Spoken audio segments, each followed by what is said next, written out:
يعني الحكومه توفر مكان الناس تاكل فيها عيش. الناس تاكل فيها عيش مكان مناسب، وفي ناس كثيره متعلمه بس مش لاقيه تشتغل والوقفه كده في الشارع كلها غلط في غلط.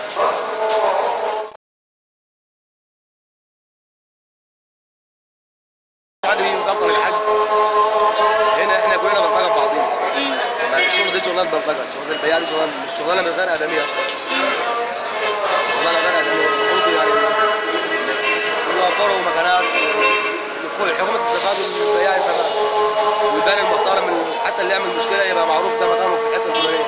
لكن هنا ممكن يمشي، انا ممكن اخطفك انت دلوقتي وامشي، هتقول منين؟ طلعت اسوء مدينه، طلعت اسوء مدينه، اسوء حاجه فينا طلعت.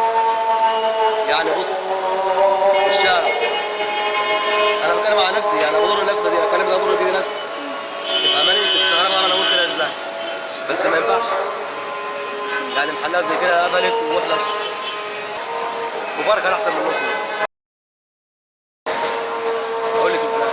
بما يرضي الله كان في امان،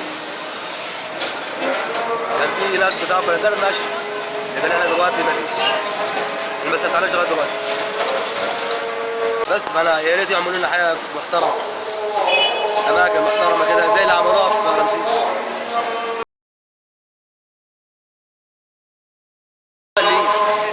استفاد انا من الرئيس حلو ولا وحش؟ اللي عايز واحد يوفر لي اللبن اللي عايزه عنده 6 شهور. كانوا بيطلعوا من الاسعاف كل اسبوع علبتين، لغايه بقى لنا شهر ولا مفيش، عشان مفيش استيراد، عشان بتيجي مش عارف من اسبانيا ولا منين. طيب انا عايز اللي يجي يمسكها يوفر الحاجه دي، مش عايز منه اكتر من كده. لا عايز يخليني ظابط ولا عايز اوظفني. لا يطلع في الصبايا، عايز يخليني يعني الناس محترمين، يعامل الناس باحترام بس. خبر واحدة مرة و22 و30 ولا عملوا أي حاجة، ندفع بس فلوس. بس مش رحنا طلبوا مننا صور، كتبنا أسامينا بدل مرة 20 ودفعنا فلوس، ولا حد عمل معنا حاجة ولا شفنا حاجة ولا ترخيص ولا الكلام اللي كان بيحكوا عنه خالص. طالبنا بكتير، هم همهم عامل شيء اللي هم يلموا فلوس وخلاص الشعب عليه العمال السياسي. وفي المحافظة ورحنا